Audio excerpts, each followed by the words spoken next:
கர்த்தருக்கு ஸ்தோத்திரம். கர்த்தராகிய இயேசு கிறிஸ்துவின் இன்ப நாமத்தில் இனிய வாழ்த்துக்கள்.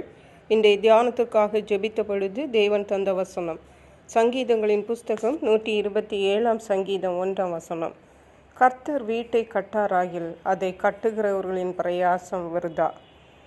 நம்முடைய கர்த்தராகிய இயேசு கிறிஸ்து நம்முடைய வீட்டை கட்டுகிற தேவனாக இருக்கிறார்.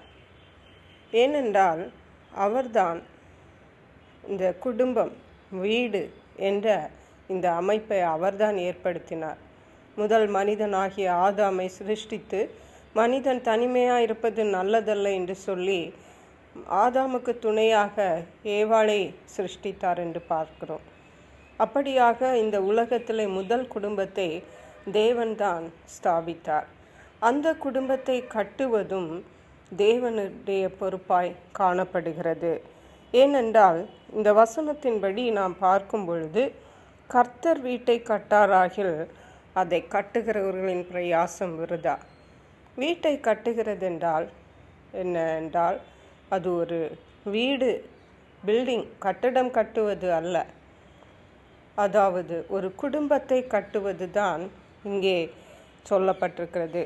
கர்த்தர் வீட்டை கட்டாராகில் இந்த குடும்பத்தை கட்டுவது குடும்ப தலைவன், குடும்ப தலைவி கட்ட வேண்டும் என்று நாம் நினைப்போம்.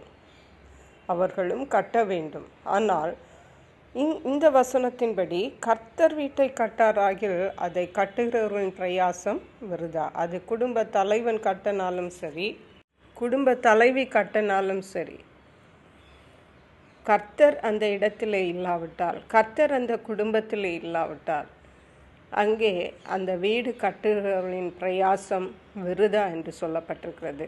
அல்லேலூயா.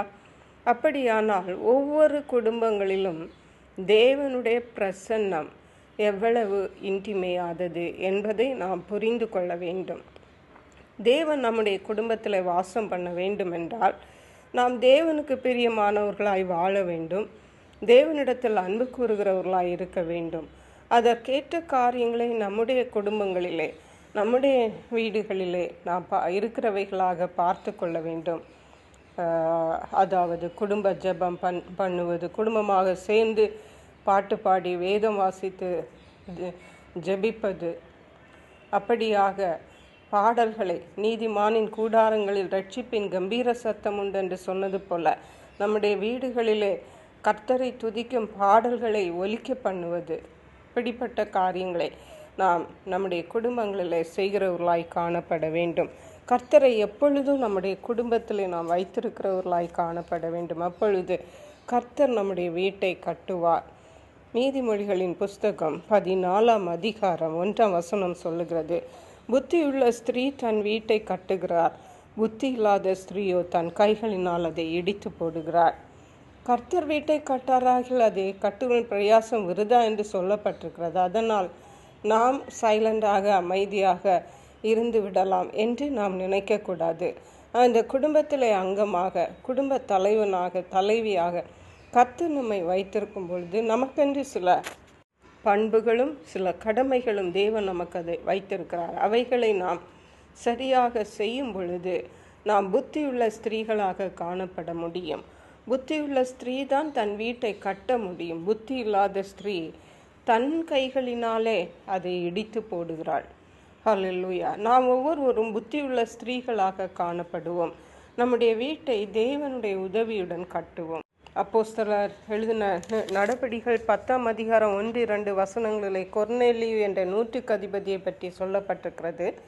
இத்தாலியா பட்டாளம் எண்ணப்பட்ட பட்டாளத்திலே நூற்றுக்கு அதிபதியாகிய கொர்நேலியு என்னும் பெயர் கொண்ட ஒரு மனுஷன் செசரியா பட்டணத்திலே இருந்தான். அவன் தேவ பக்தி உள்ளவனும் தன் வீட்டார் அனைவரோடும் தேவனுக்கு பயந்தவனுமாயிருந்து ஜனங்களுக்கு மிகுந்த தர்மங்களை செய்து எப்பொழுதும் தேவனை நோக்கி ஜெபம் பண்ணி கொண்டிருந்தான். பாருங்கள், பெண்கள் மட்டுமல்ல, ஆண்களும் தேவனை மையப்படுத்தி குடும்பத்தை கட்ட முடியும், வீட்டை கட்ட முடியும். இந்த கொர்நேலியு ஒரு பெரிய ஆபீஸ், ஆனாலும் தானும் தேவனுக்கு பயந்து தன் குடும்பத்தையும் கர்த்தருக்கு பயந்து வீட்டார் அனைவரோடும் தேவனுக்கு பயந்த மனுஷனாக இருந்து எப்பொழுது தேவனை நோக்கி ஜெபிக்கிற மனுஷனாக.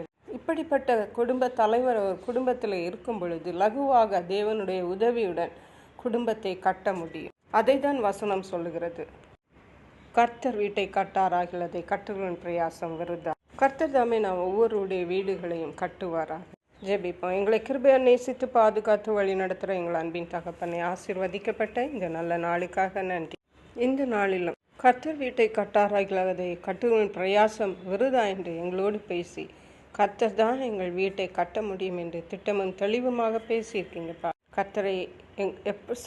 கர்த்தரே எங்கள் வீட்டை கட்டும்படியாக எங்கள் ஒவ்வொருவருக்கும் கிருபை தருவீராக. நன்றி பரிசுத்த ஆவியானவரே. துதி கன மகிமை மக்கை செலுத்துகிறோம். மீட்பரும் இரட்சகருமாகிய இயேசு கிறிஸ்துவின் இன்ப நாமத்தில் ஜெபிக்கிறோம். எங்கள் அன்புள்ள பரமபிதாவே, ஆமென். God bless you.